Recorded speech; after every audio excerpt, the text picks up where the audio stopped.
Hello girls, welcome to another video of your ETP. Today we will study about fund flow analysis. We will know about fund flow analysis and this is your chapter 11. The technique of fund flow analysis is widely used by financial analysts, credit granting institutes and financial management. Fund flow analysis को काफी सारे credit देने वाले institutes, financial management institute, financial analyst जो है इसका बहुत ज्यादा इस्तेमाल करते हैं. Meaning and concept of fund flow. The word fund has 3 different interpretations. Fund को 3 अलग अलग तरह से बताया गया है. पहला है इसमें in a narrow way. In this, fund means cash only and a fund flow statement prepared is called cash flow statement. This enumerates net effects of business transactions in cash such as receipts and disbursements in cash. पहला है बहुत short way में बताया जाता है इन a narrow वे, जिसमें सिर्फ cash के बारे में ही बात की जाती है. इसमें जो बिजनेस में कैश का जो आना इनकम होता है या कैश रिसीप्ट्स या पेमेंट्स जो होते हैं, सिर्फ उसी के बारे में इसमें बताया जाता है. एंड ये जो इसे हम लोग कैश फ्लो स्टेटमेंट कहते हैं, जिसे फंड फ्लो स्टेटमेंट या कैश फ्लो स्टेटमेंट कहते हैं. इस कैश फ्लो स्टेटमेंट में जितने भी ट्रांजैक्शंस डायरेक्ट कैश से होते हैं, कैश रिसीप्ट या कैश पेमेंट्स, इसे ही कैश फ्लो स्टेटमेंट कहते हैं. यहाँ पे सिर्फ बाकी अगर आप चेक से दे रहे हैं या किसी दूसरे थ्रू पेमेंट हो रहा है तो वो इस स्टेटमेंट में इंक्लूडेड नहीं होता है. ये बहुत ही नैरो तरीके से बताया गया मीनिंग है कैश फ्लो स्टेटमेंट का. Next comes in a broader way, जिसको थोड़ा और एलॉबरेट करके बताया गया है. In this fund refers many values in whatever form exists such as all financial resources like man, material, money, machinery, etc. यहाँ पे हर उस तरह की चीजें जहाँ पे सिर्फ फाइनेंस मतलब कैश ही नहीं, और भी सारी चीजें, जैसे किसी बिजनेसमैन को मैन को भी यूज करता है, ह्यूमन रिसोर्सेज को यूज करता है, मटेरियल रॉ मटेरियल यूज करता है, इसी तरह कैश भी यूज करता है, एंड उसके बिजनेस के लिए वो मशीनरी भी यूज करता है.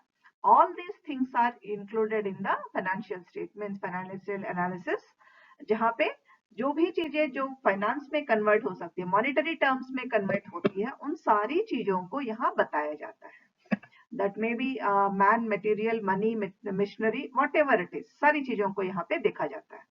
नेक्स्ट है इन अ पॉपुलर सेंस, जो कि हर जगह बहुत अधिक चलता है. That is in this fund means working capital, that is excess of current assets over current liabilities. The working capital system has emerged due to that total resources of business are partially invested in fixed assets such as fixed capital and partially in liquid or near liquid form. इस तरह का statement जो है, जहां पे capital expenses और current assets, जिसे capital expenses क्या, जहां पे capital is excess than current assets over current liabilities. Current assets अगर लाइबिलिटीज से ज्यादा है तो वो जो अमाउंट है that is known as capital. And working capital system को भी इसमें इंक्लूड किया जाता है. वर्किंग कैपिटल क्या, कैपिटल हमेशा दो तरह से इन्वेस्ट होता है.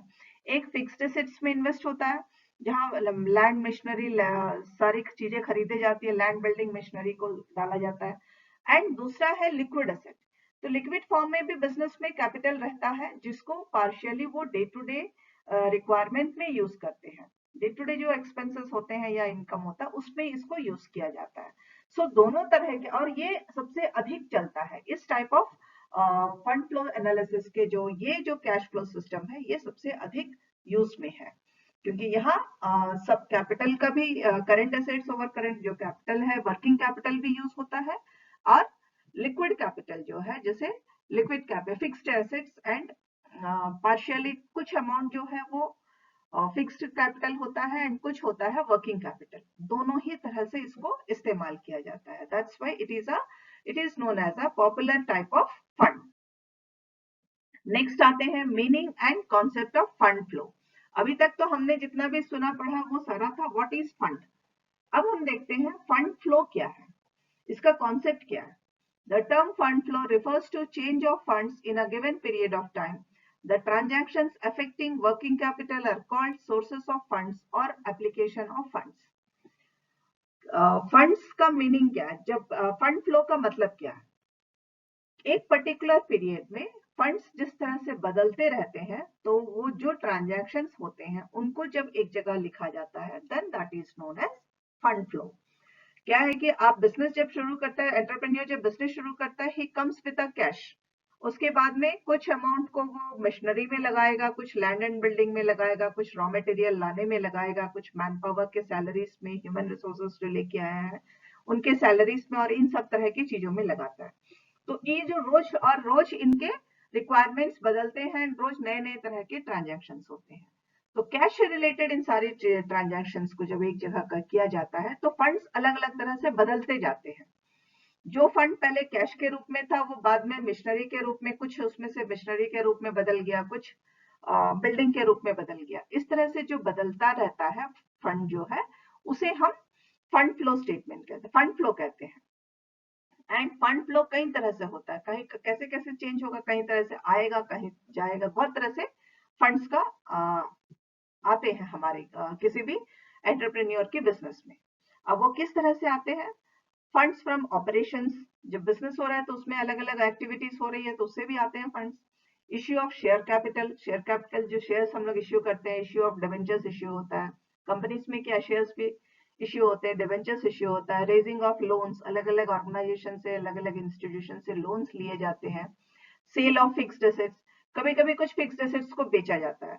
अगर दो तीन जगह में लैंड है, एक जगह का लैंड को बेचा जा रहा है, कुछ ऐसी मशीनरी है जो एक्सेस है तो उसको बेचा जा रहा है। तो इस तरह से जो चीजें हैं उससे भी फंड्स क्रिएट होते हैं।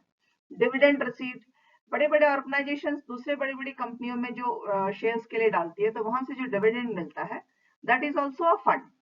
Net decrease in working capital, working capital के टोटल में नेट वर्किंग डिक्रीज जो होता है, उसे भी वो भी एक तरह का फंड ही है। तो इस तरह कई कई जगहों से किसी भी ऑर्गेनाइजेशन में, किसी भी बिजनेस में फंड्स का आना होता है। तो अब हम देखते हैं कि मेन फंड्स क्या है।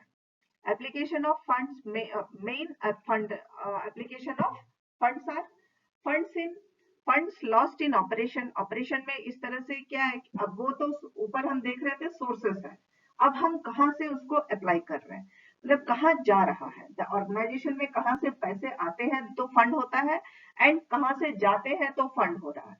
Funds lost in operation, operation में हमेशा प्रॉफिट हुई ना हो जरूरी नहीं है, कभी कभी लॉसेस भी होते हैं, तो उससे जो लॉसेस हो जाता है, those are also funds, operation में लॉस हो गया।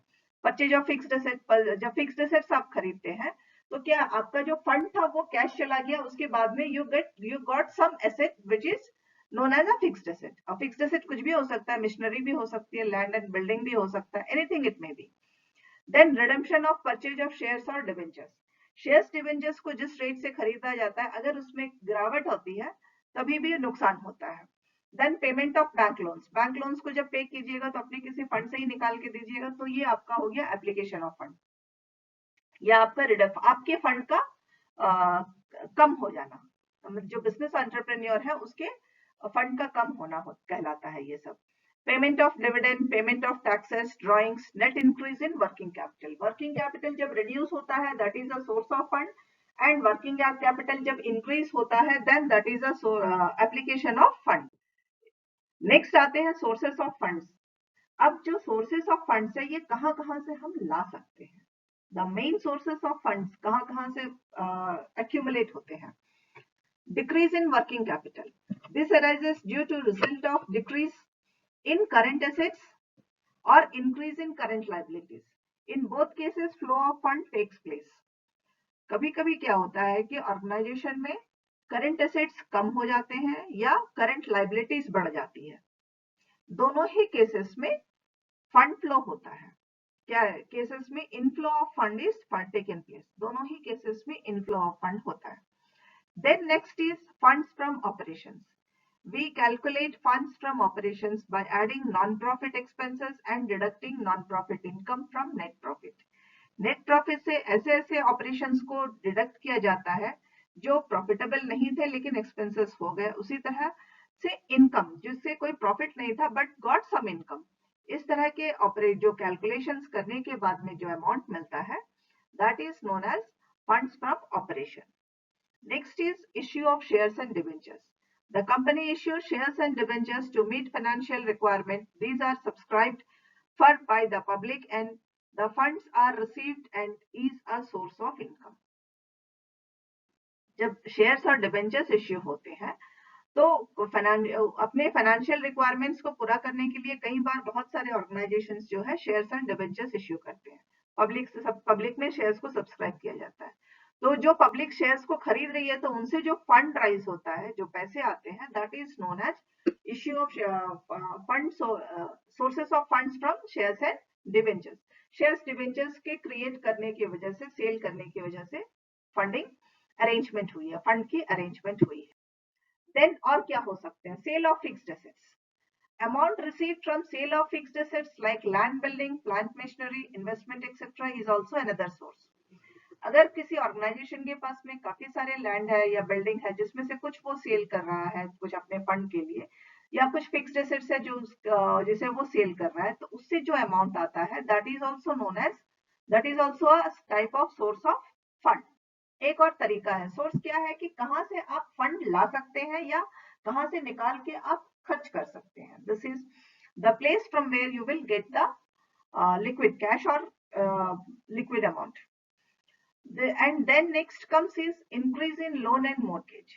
The firm may borrow funds as loans and mortgage. It brings cash, a current asset as working capital. कभी कभी क्या है, वर्किंग कैपिटल के लिए जो कैपिटल के लिए जो कैश की जरूरत होती है उसकी कमी हो जाती है. तब कई बार ऑर्गेनाइजेशंस क्या करते हैं, लोन्स लेते हैं दूसरे जगहों से, या फिर कई बार अपने कुछ प्रॉपर्टी को मॉर्गेज करके उसके एवज में कैश लेके आते हैं. तो इस तरह से जो फंड क्रिएट होता है वो भी एक तरीका है फंड क्रिएट करने का. अब हम देख रहे थे कि किस किस तरीके से फंड्स को हम क्रिएट कर सकते हैं. तो इसमें ये एक और तरीका है कि जैसे पहले हमने पढ़ा था कि शेयर से भी हम फंड क्रिएट कर सकते हैं या सेल ऑफ फिक्स्ड एसेट से भी फंड क्रिएट हो सकता है. ये एक और है मॉर्गेज करके. अगर आपके पास में कुछ ऐसा चीजें हैं जिससे बैंक में मॉर्गेज करके लोन्स लिए जा सकते हैं, या कुछ दूसरे तरीके से लोन्स लेकर के कैश में आता है करंट एसेट्स में, then that is also converted into working capital and is used for your fund for a working capital. तो वो भी एक रास्ता है, जरिया है जहां से फंड्स आते हैं. Next is dividend and interest received. Cash received on interest and dividend on investment made outside is a source. Amount received will result in inflow of fund. कभी कभी बहुत सारे ऑर्गेनाइजेशंस अपने से बहुत बड़े बड़े कंपनियों में शेयर्स खरीद के रखती है, तो ईयरली शेयर्स में वहां से इंटरेस्ट मिलता है. तो वो इंटरेस्ट जो डिविडेंड के रूप में दिया जाता है, तो वो जो अमाउंट मिलता है that is also a flow of fund. एक वो भी जरिया है फंड पैसा आने का, जिससे कि कैश आने से वो उसको यूज कर सके. This is also another source of having fund flow in the organization. ये भी एक जरिया है. अभी तक हमने ये 6 जरिए देखे थे कहां से फंड बिजनेस के लिए आ सकता है. दिस वीडियो के लिए इतना ही. नेक्स्ट वीडियो में हम आगे और देखेंगे. Thank you girls.